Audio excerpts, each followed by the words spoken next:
Hi, my name is Rufina Tekunie. I will be sharing a few slides on the presentation that I prepared for Seminary in Educational Inquiry on immunization. My main goal was to analyze whether the US government could make vaccination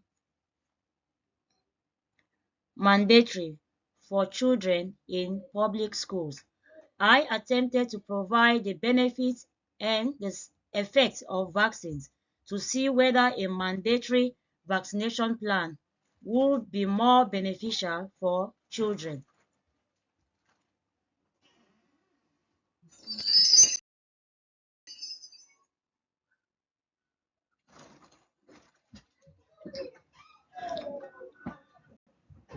Slide 2 is about the purpose of the study.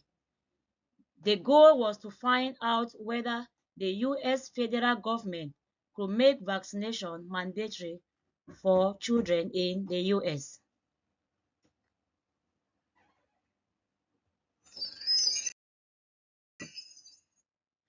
In slide 3, I presented the agenda of the research.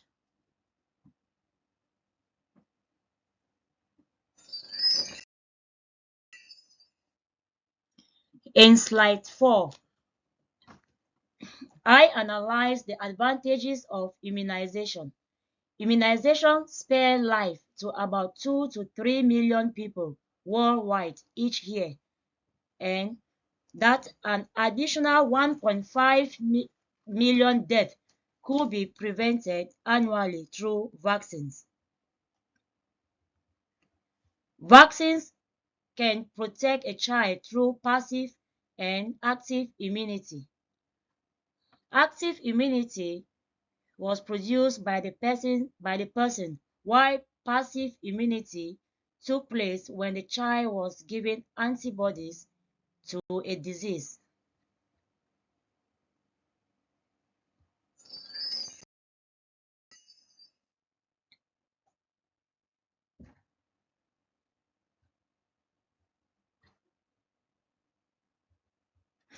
Slide 5 is still about the positive effects of vaccines.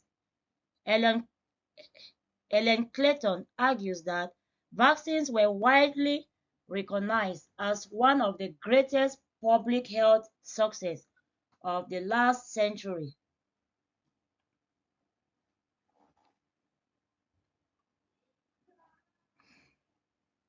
Significantly reducing morbidity and mortality from a variety of bacteria and viruses.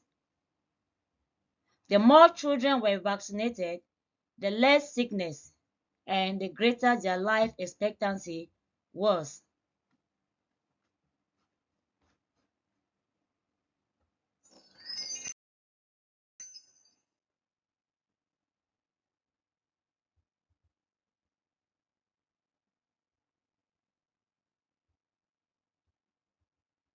Slide 6 is still the continuation of the advantages of vaccines.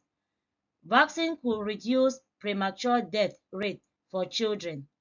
Ellen Clayton argues that out of 1,000 babies born in the United States, 100 died before their first birthday, often due to infectious diseases that could be prevented by vaccines.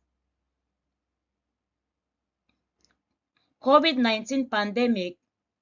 During the COVID-19 pandemic, the government spared life to millions of kids in the US by encouraging children vaccination against COVID-19.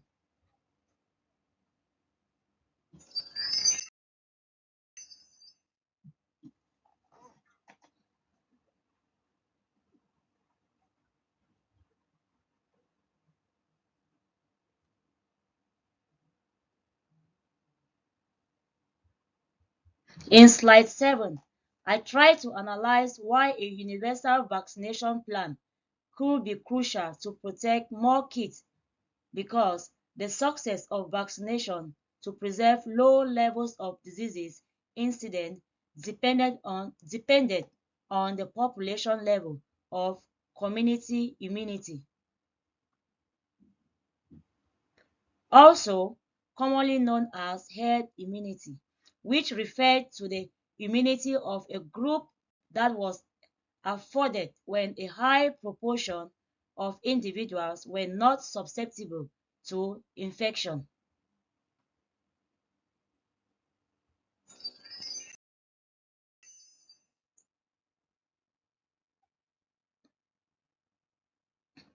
In slide 8, I analyzed factors that could be preventing the government to implement a mandatory immunization plan for children in public schools. Most of these factors have been pointed out by anti-vaccine movement.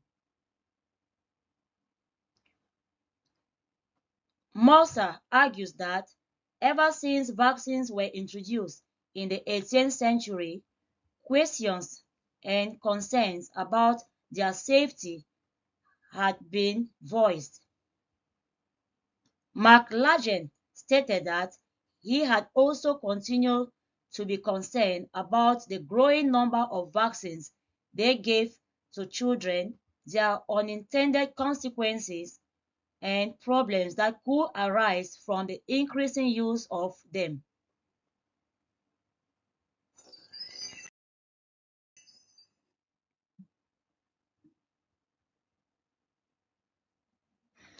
In,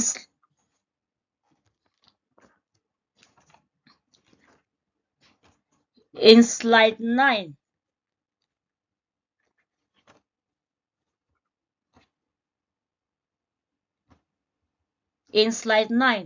I summarize my findings on vaccination. Yes, vaccines have both their good and side effects. However,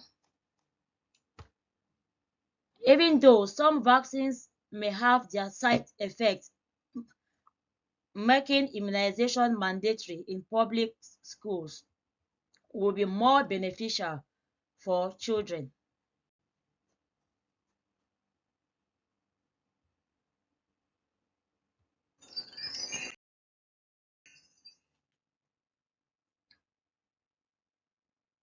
Finally, in slide 10 through slide 12, I presented the works cited that I use in this presentation. Thank you all.